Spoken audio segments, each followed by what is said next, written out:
Good evening from India. I landed in Delhi this morning, which was last night for those of you in the US.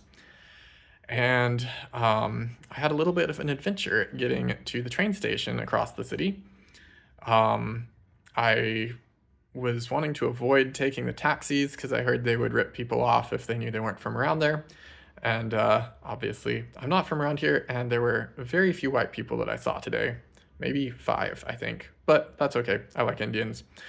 Um, anyway, so um, so I tried to take an Uber. I thought I had the Uber app all set up to work, but it didn't. And so I wasn't ready to take a taxi. So I took the metro halfway, and that got me to a big train station, the main New Delhi station. But I needed to continue 9 more kilometers across town to another train station. And surprisingly, the trains weren't a good option because of timing of the normal trains, and the metro lines didn't connect very well, I guess, to get you there, at least. They have a decent metro system, though. Pretty good. Um, anyway, so I tried to figure out how to take a bus, and the buses just took way too long to come. I was standing out there on the busy street with all the street vendors and honking cars and auto rickshaws and dirty streets and smoky air. It's worse than usual for smoke, apparently, this time of the year in Delhi. There's agricultural burning, a lot like how Kansas burns in the spring. Just spring comes a lot earlier here, I guess, because there's not really winter, at least for most of India.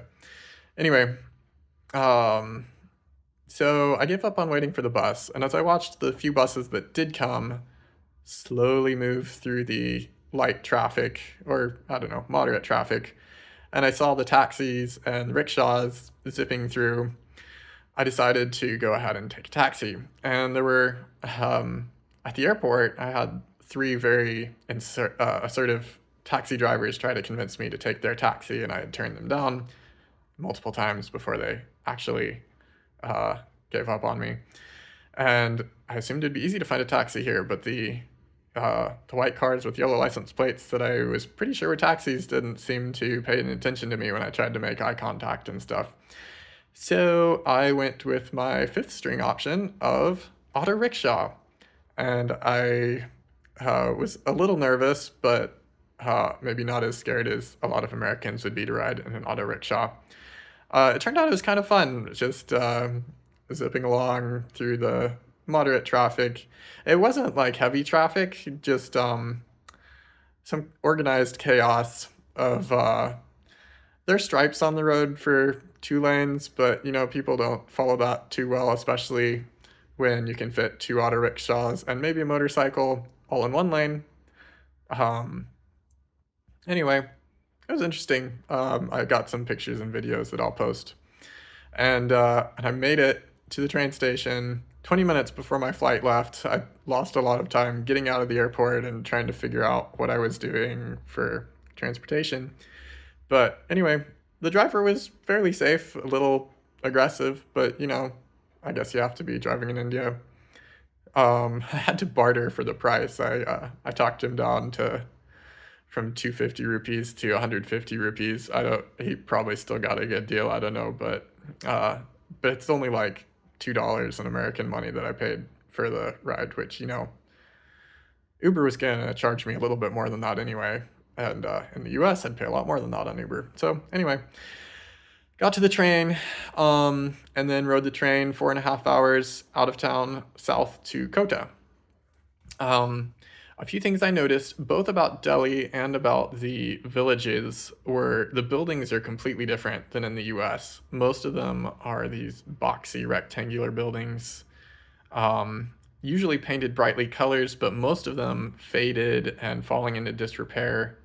Some of them were brick too, but the half the paint has come off and half of the exposed gray cement has turned black from weathering, and it just looks like it's abandoned, but you can tell from the clothesline and the clothes hanging outside that people are living there. And I don't know, it was kind of sad to see the living conditions, the housing conditions so much lower than in the US. There were even some in the rural areas or in the smaller villages that had straw roofs.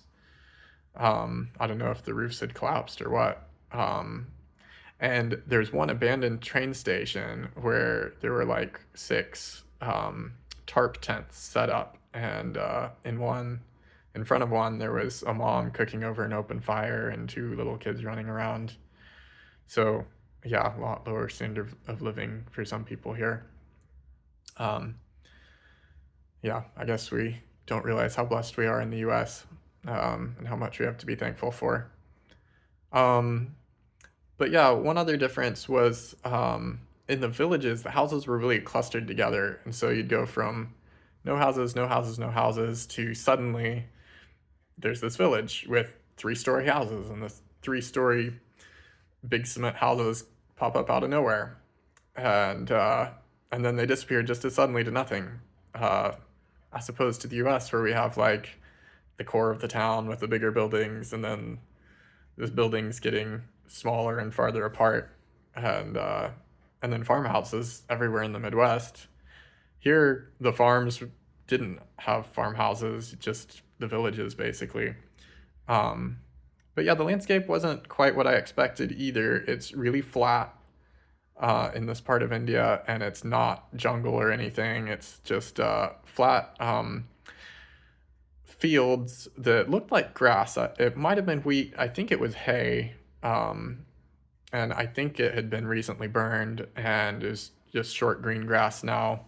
But there were some stands of tall brown grass that was probably 6 or 8 feet tall, and a bunch of dark brown haystacks that looked like they were made from the tall grass. The haystacks had an interesting shape, like volcanoes almost. So that was interesting. I saw a lot of temples, probably like 20 temples. Just their narrow dome spires poking up above the other buildings in town or poking up above the trees. Oh yeah, in the fields or in between the fields, there were a fair number of small to medium-sized trees. Um, yeah, I saw two mosques. One, probably Christian school, looked like had a big wall around it with crosses on it. And that was in a smaller village. Trying to think.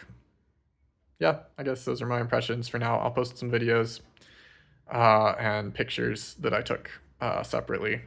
And yeah, if you're watching this on Instagram, be sure to check out my highlights. I'm saving my stories there in case you miss the stories that I post of the pictures and videos.